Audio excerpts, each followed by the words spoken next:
So, welcome to the Treasury Elite Leadership Series. I would like to thank all our viewers and members for supporting this noble cause of Treasury Elite. Good afternoon, everyone. I'm Abhishek Goenka, founder and CEO of IFA Global and Treasury Elite. We bring in one-stop treasury and FX solutions for company over the last 16 years. And today we have Mr. Ashwin Raghuraman. Ashwin is the co-founder and partner at the Bharat Innovation Fund, a venture capital fund investing in early stage innovation-driven technology startups in India. He's also a mentor at the NASSCOM Deep Tech Club and the member of the investment committee of various BIRAC financing schemes for startups. Prior to this, he was a founder and chief operating officer at the India Innovation Fund, also an early stage venture capital fund supporting IP-driven startups in the ICT and life science sector. Welcome, Ashwin. How are you doing today? Thank you, Abhishek, for having me. I'm doing well. Hope you're well too.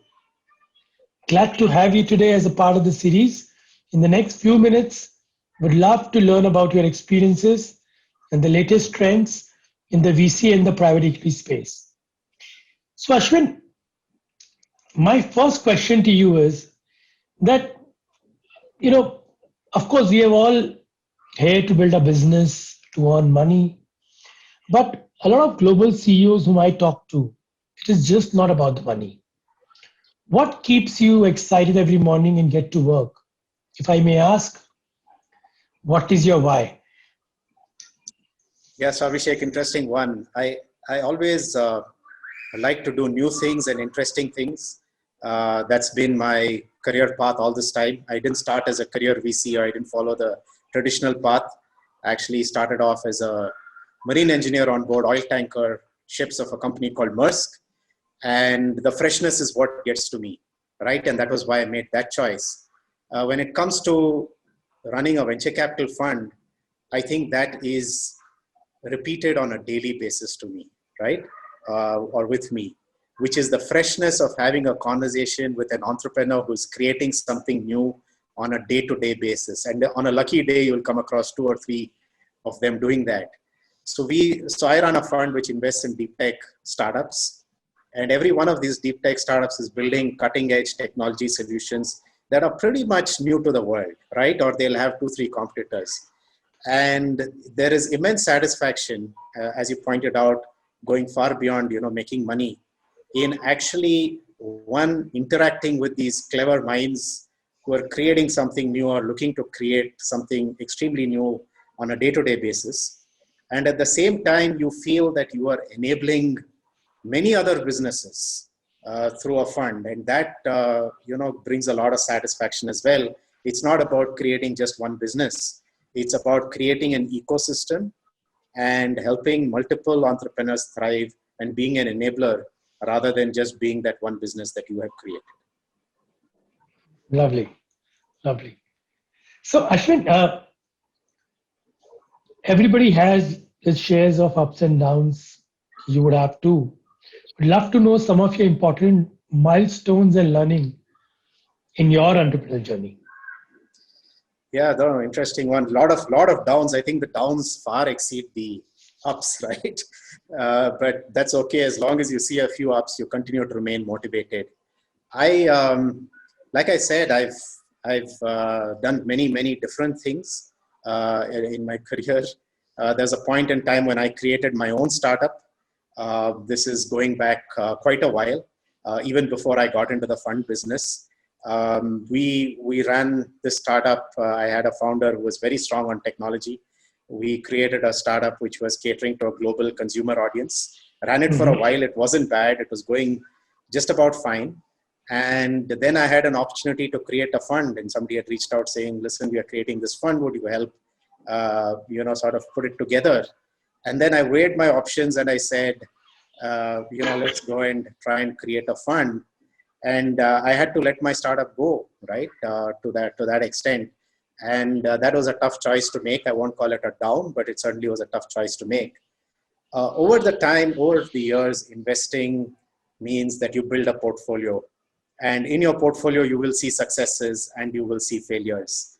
So my first fund, the India Innovation Fund, where we invested in about 7 startups, I think four of them succeeded, three of them failed, and every one of those failures brings you down because you sort of get you get close to startup founders. You want every one of them to succeed, and the nature of the startup business is that startups will fail, and you've got to be prepared for that. And so I've seen through some of these failures in the startup world, significant downs in startups that we have invested in. We've seen situations where there's a startup I invested in out of my last fund, which almost saw a down. We were like, us and another co-investor trying to figure out, sitting in a room and saying, okay, this guy is asking us for this additional 1 crore in capital just to bridge him to something else. Should we put it? The whole thing is not really showing promise. And he said, listen, I just need 2 more months. Give me this 1 crore. And honestly speaking, the only reason I agreed is because the other investor said, hey, let's, support him. And these were early days in my fund management business. So I deferred to the thoughts of the other person. And fortunately, it turned around. A month after we put in that bridge round, it started doing well again, the startup, and eventually gave us a pretty good exit too. So I think my downs are a mix of the ups and downs that go with a portfolio company who has its downs, missing on opportunities very often to invest in startups, either because you've lost the deal to another investor or you're unable to do it for some reason or the other, you're unable to make the investment. Those can be downs as well. And of course, we sit in a world where we are continuously raising money. And we have so many hundreds of conversations that we have with potential investors in our fund. And let me tell you, entrepreneurs say fundraising is a hard process, right? For their startups. We as a fund, it's even harder, maybe 10 times harder. And so the number of no's that we have got, right, in fundraising is something we live with fairly regularly. And I think we see a lot of downs there as well. But having said all of that, I think the ups make it, even if they are fewer in number, make it well worth the while. And just the engagement in the fairly vibrant startup ecosystem is something which is, you're able to put up with the downs a lot more easier because of that. The Indian startup community has raised close to around 8 billion in the last 4-5 months, with an average funding size of say 25 billion. Obviously, there will be 25 million. Some of them would be very large, which was last year as compared to 14.9 million. So I personally also feel that what US, I think close to 250, 300 funds are there in US. India, I think the sizable ones would be 25, 30. The next 10 years is going to be very, very exciting for India. For China, it has already been very exciting. What do you feel that how is the venture capital industry shaping? And often when I discuss with people, they also say that to an extent, government participation in terms of funding is very important for this industry to take off, which typically happens in countries like Singapore or in US, but sometimes there are a lot of restrictions in the capital what government gives to us. And somehow, without that government capital, which typically accounts for 20-25% of the total fund size, it's difficult for the industry to shape up. What's your opinion? Number one, how is the industry going to shape up? And second is, if from a government perspective, we need to tweak a little bit, what we need to do? Fantastic. There's a lot of questions rolled into that one, but all very relevant and pertinent to just the whole VC or PE ecosystem in India, right? So let me try and address each of the parts of this question. And if I miss something, do let me know. But I've been looking at this ecosystem from back in 2008-9, when I went around starting the earlier fund, right? And the handful of funds that were around at that point in time, there were really very few number of VC funds that existed to invest risk capital in startups. The number of, or the amount of capital that is available now, 10, 11, 12 years later, has just multiplied so much, it's unbelievable.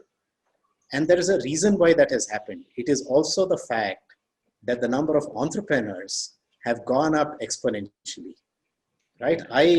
set up my first fund at a time when people were not willing to marry off their daughters to an entrepreneur or to a startup founder, right? And today, every second guy who's emerging from an IIT or an IIM is like thinking about how do I build the next Flipkart or a Paytm or whatever, right? And this is a function of the fact that that there have been successful startups. Creating a startup has become sexier today than it ever was in the past.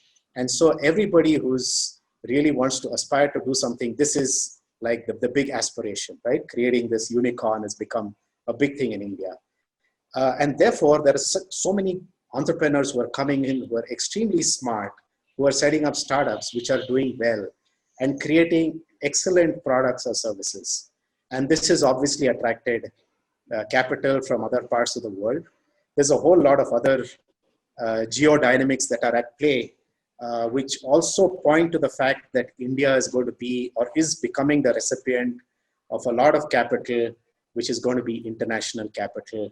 And as we go ahead, this number is going to continue to exponentially rise because people who are sitting, foreign investors who are sitting on the fence and saying, hey, India, do we invest either directly or through other funds, are now seeing successes. And it's not just successes at a startup level. It's the fact that somebody like, Reliance has managed to raise so much of capital. These are big stories about the Indian economy that are now going out and building brand India in a global context. And startups will be a beneficiary of this whole process as we go ahead. Now, you touched upon another very interesting point, right? We spoke about foreign capital just now, but we spoke about domestic capital as well. And you touched upon government. My last fund, the India Innovation Fund, which I set up, was perhaps the first private fund which raised money from the Indian government. They were one of our investors as well. We had a ton of private investors, but through the Department of Science and Technology, we got an investment from the government of India too. And of course, since then, the government has set up schemes like the Fund of Fund schemes, which it is operating through SIDBI. The Department of Biotechnology has a fund that it has set up to invest in other funds through BIRAC. BIRAC also invests directly in startups. So the whole government funding has scaled up over a period of time as well. Has it scaled up sufficiently? Perhaps not, but we are always greedy. We always want more. And I think there's always room for that to scale up more. But where I do think, and you use the word tweak, where I do think some tweaking is essential is just in the way some of these programs are efficiently delivered. I think there can be a greater velocity to market in a sense that you efficiently deliver these programs. The challenge with government programs is very, very often they're ruled or they're mired in sort of rules. And those rules and boundaries often don't sit well with something as dynamic as the startup venture capital world. And so there's got to be a little bit of room for flexibility to tweak these programs so that there is extremely good success in not just creating a wide base of startups that you invested in, but high quality startups that are successful, right? Just to give you an example, there are government programs that are run which invest in biotech startups or provide grants to biotech startups.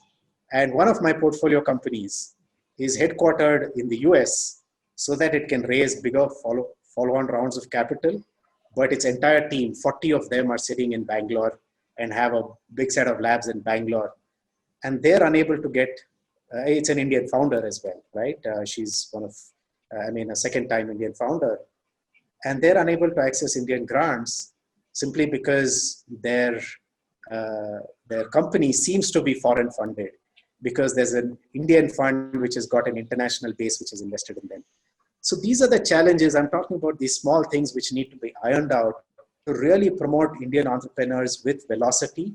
And the ones who are doing well need to really be supported strongly by the government. And I think that goes for the VC funds as well that are based out of India. I think the last part of this whole, let's say, jigsaw puzzle, if I can call it that, and you touched upon family offices in the context of our fund, I think where I'm very bullish is the fact that family offices are coming in big time into investing in startups as well.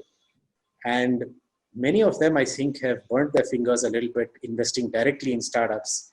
And they're going to look through fund formats and venture capital formats to be able to invest in startups and manage portfolios.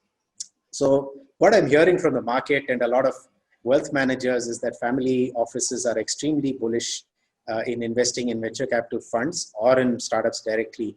And that's going to be the other one that's going to give a lot of capital or make a lot of capital available to invest in startups. Now, do startups have the appetite and the potential to absorb this capital? And I think that's going to be a dynamic situation of a little bit of chicken and egg and evolve over time. The biggest, one of my learnings from an event I sat in, where InMobi's founder Naveen spoke, is he said, "Listen, I've raised all this capital." He had raised a few $100 million, and he said, "What it gave me was the freedom to experiment and fail and still continue without having to shut down."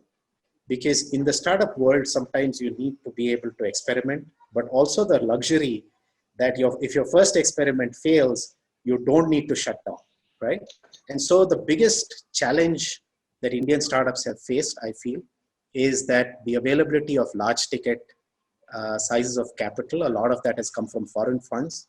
I think more access to capital will help them innovate faster, experiment quicker, fail on some experiments, but succeed on some of the other experiments. And that's what risk capital is there for. So I see the whole dynamic changing in the next 10 years, pretty much to the extent that it changed in the last 10 years. Interesting. Which one was your missed opportunity, Ashwin, among all the companies you have invested? Which you feel, I should have invested in that. Did you say which one? You Which ones? 100. Top 3. Yeah, I was just counting, with our current fund, just to give you a sense, we've invested out of this fund. We have 2 fund vehicles we're running now. We've invested between the 2 of them in about, 14 startups. In each of these vehicles, so 3 plus 3, 6 of them have already raised significant follow-on rounds, so they're doing extremely well. But I was just thinking last week, that I have more of an anti-portfolio than I have success with my existing startups, which means I've missed out on more good opportunities than I actually have on the ones which are successful. So I'll try and name 1 or 2, actually, let me name 2 of them. More because these are a little bit recent, but we looked at a very interesting startup, excellent promoter called Smokescreen. Smokescreen is in the security space, cyber security space. They use something called honey trapping, which is an active means of going out there into the networks and trying to identify through a typical honey trapping process. You try and identify hackers and so on, and draw them in, and then you protect your networks through drawing in let's say the evil elements, and in the system. So very interesting technology startup which just got acquired by a NASDAQ listed company last week. Excellent entrepreneur, and I'd met him, I think, at the NASSCOM Product Conclave a couple of years back. And when I met him, he said, I was just so taken in by what they were doing, in that I said, "Listen, are you guys looking to raise capital?" He said, No, I don't want to raise capital at this point of time, but I promise you that if I raise capital, you'll be the first fund I'll come to. So I said, fine, I'll wait for you. And then he eventually did come to us, and he said, I want to raise a round. And just at that point of time, we had almost issued a term sheet to another fund in the another startup in the cybersecurity space. And it was basically, function of, okay, we just need to issue the term sheet. We've done all the diligence. And I said, hey, I don't see us doing one cybersecurity startup and you within a period of, let's say, 2 or 3 months. And we need to think about portfolio diversification. So we had to pass that one. And then they just got acquired. It would have been we would have had an exit in a year and a half, and a solid multiple. What, 5x, 10x, 20x? I mean, I don't know the exact number at which he exited. Unfortunately, he didn't reveal that to me. But yeah, I think it would have been in that range, to be honest, if not more. The other one, very interestingly, was a company called Atomberg. which is a Bombay-based company, and they actually make something as let's say mundane as the ceiling fan, right? And you'd wonder why a deep tech company would want to invest in a ceiling fan effort, but these guys have just innovated so strongly on the motor technology that goes into a fan that their power savings are enormous. They're able to do it at a very reasonable cost. And they have that ability to take that motor technology and now put it across multiple appliances, be it a purifier, be it a mixer grinder. I mean, the options are limitless. And we looked at them. We had many conversations, loved it, and we said, listen, let's also bring in a co-investor on this deal. We spoke to a few funds, and one of them was just about to sign up. And before we knew it, a fairly newish fund that got set up, gave them a term sheet with double our valuation and double the ticket size as well. Right? So we lost out to these guys. They've gone on to do extremely well. The growth rate is fantastic. I don't want to talk their numbers because I think that's a little bit confidential, but they've probably been growing phenomenally well, and I think they will end up becoming a really good startup success out of India as well. Excellent. Thanks for sharing these experiences, Ashwin. You have been very candid, and I thoroughly enjoyed discussing with you and your thoughts on the entire private equity and the VC space, and what trends are you looking, the challenges, the opportunities, especially the opportunities.